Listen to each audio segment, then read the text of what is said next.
I was practiced orthopedic surgery for 20 plus years, and I was the first year out of residency that required board certification. So I finished my residency in 1984, 1986. You had to 2 years before you could take your boards, and 86 was the first year where you had time limited board certification. Not the first year of the board certification, but time limited, meaning that you had to renew it every 10 years. And the rationale is pretty doggone simple. The world changes.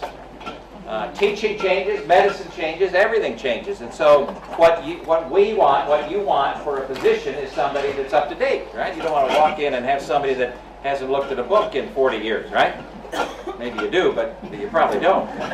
So the same thing's true in any profession, and teaching is no different. And it's not that teaching kids the responsibility changes, but the processes change, the mechanism changes, kids change.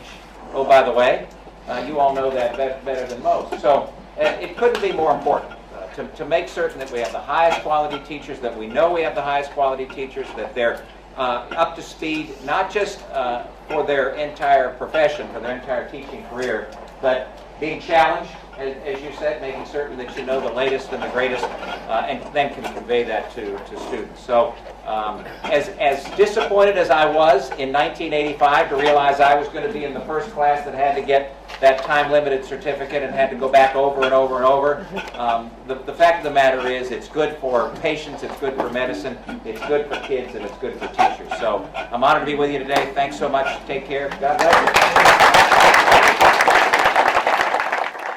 So I want to start with just a very simple quote, and it comes on the home page of the American Board of Medical Specialties, so our counterpart in medicine.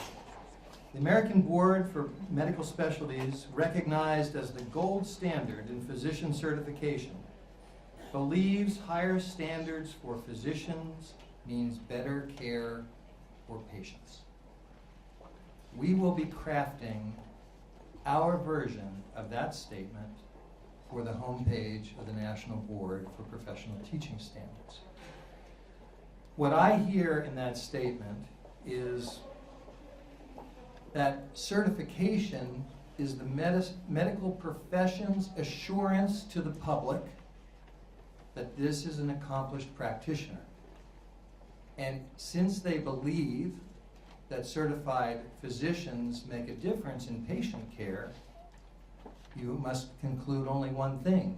You have to have as many board-certified physicians as possible. That's how it works. The medical profession has become, I think we'd all agree, the epitome of the definition of a profession. It's not perfect. It never will be perfect. Human endeavors cannot be perfect. But medicine is as good as it gets. And in 1987, when the founders of the National Board came together to create this organization, they had in mind the medical model. People knew what medicine had done throughout the 20th century to become what it is today. And if you've looked at any of the history, 100 years ago, medicine was not the epitome of a profession. Conscious decisions were made. And it was a lot of work over decades. We created standards, profession-based and determined standards in 25 different areas of teaching. We created a very good process for certifying when teachers meet those standards. It's not perfect. We're trying to make it better. We're always trying to make it better. But you won't find a better process out there now that will certify, that will show you when a teacher is highly accomplished. What we have not done that medicine did was make this the norm, not the exception.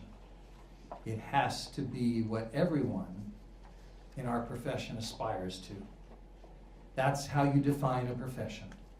Professions are not led by an elite group of Navy SEALs. A profession means across the board you have accomplished practitioners. That's what we have to strive for. We're proud of the 106,000 board certified teachers who are out there now. I've got 18 of the best ones right here on either side of me, and you're going to hear from them in a minute. But that's 3%. And that means that most children in this country will never sit in a classroom with a national board certified teacher. If only 3% of our physicians were board certified, we would not have the quality of health care in this country that we have today.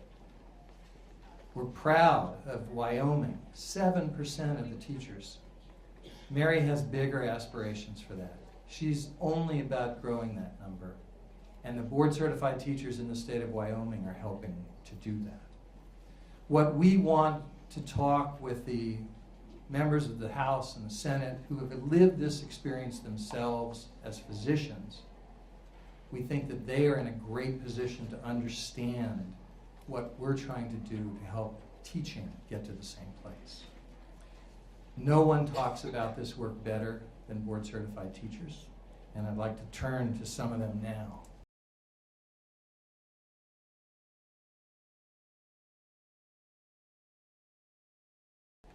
So I went through a traditional kind of university preparation program, junior year, a few weeks of field experience, and then senior year, a semester-long student teaching, and then at 22 years old, went into my first teaching job.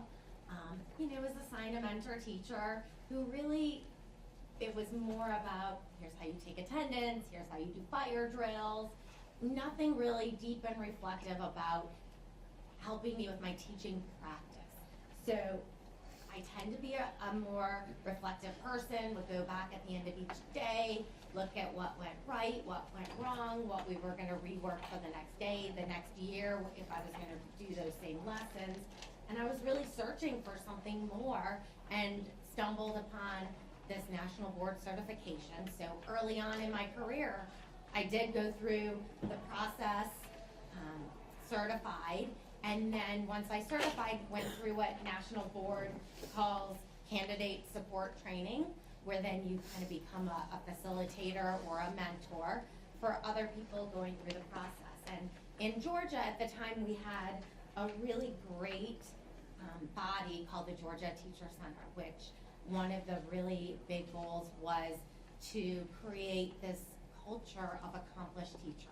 And we together throughout the state facilitated and mentored candidates through the process. And so through the early 2000s, we exponentially grew national board certified teachers through Georgia, through mentoring, and through bringing people together. And so through people who maybe were from more rural areas, they had this outlet to get reflective feedback from national board certified teachers. And there was this huge sense of pride in Georgia about national board certification and growing it and accomplished teaching and this great culture for it for a while that grew. And through this culture of national board certification and really bringing these people together from all over Georgia, it just instilled something really neat and helping each other to become more reflective practitioners. To date, there are 2,600 national board certified teachers out of 116,000 teachers in Georgia, which is only 2%, and I was kind of surprised because there were so many, but there really aren't. So it's definitely something we have to work